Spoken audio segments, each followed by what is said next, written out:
Hi, fantastic third graders at Zachary Lane. You just watched a video on BrainPop talking about nonfiction text and how to kind of organize information and process your thoughts as you read nonfiction text. So today I have an assignment for you during Read to Self. During your Read to Self time, I'd like you to find a nonfiction textbook of your choice. Mine is Maya Moore. If you know me, you know I love the Minnesota Lynx and Maya Moore. You are also going to need your reading notebook, which I just took away from the camera, sorry, and something to write with. A pen or pencil, preferably. So I want you to open up to a clean page in your reader's notebook. And before you begin, I want you to have decided which chart you're going to use. Today, I'm going to give you two choices. Are you going to use a WordWeb or a KWL? Know, want to know, and learned. The KWL chart was the one that was used in the BrainPop video.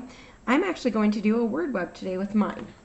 So, as I told you before, my book is Maya Moore. So, in the center of my paper, on my reader's notebook, I'm going to draw a circle. I'm going to write Maya Moore.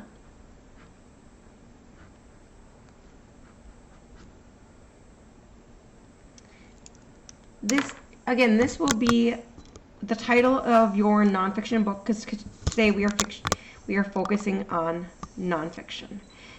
As you read, sorry guys, my visual is not clearing up. As you read, you're going to have to stop and write down things that you learned about your subject. Obviously, you are all not reading about Maya Moore, but whatever information you might have found out. So, why don't you read with me for a little bit? Maya Moore. Table of contents. I know that always comes in nonfiction things. A great picture of Maya Moore shooting. In Chapter 1, Relentless. Maya Moore and the Minnesota Lynx were playing against the Phoenix Mercury. It was a critical game. Whoever won this game would earn a spot in the 2015 WNBA Finals. The Lynx were at a disadvantage. This was the Mercury's home turf. The crowd was on their side. None of that mattered to Maya. She only had one goal, winning. By the second half, Maya appeared drained, but she kept going. That made her move. Then she made her move. A quick steal and a layup widened the Lynx' narrow lead, 65-62. Minutes later, the Mercury surged up 9 points to the Lynx' lackluster 4.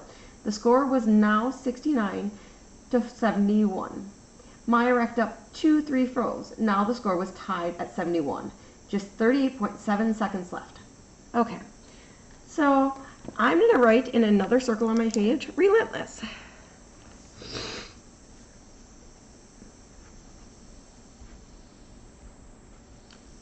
And then I'm going to connect it to Maya. And why is she relentless? Well, I'm going to, and I forgot to do this earlier, you should write then circle. Didn't give up in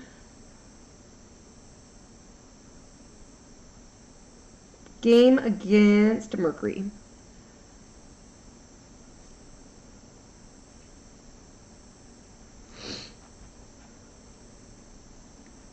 Okay, so I wrote it first and then I circled it. I should have done that with my other. And then I'm going to connect that to why she's relentless. Then I'm going to keep going. Again, this is just one type of chart I can use. You could also use the KWL chart, but during Read to Self time today, I want you to try to do this with a nonfiction book. If you have any questions, please email your classroom teacher. Looking forward to seeing what you guys come up with. Have fun reading!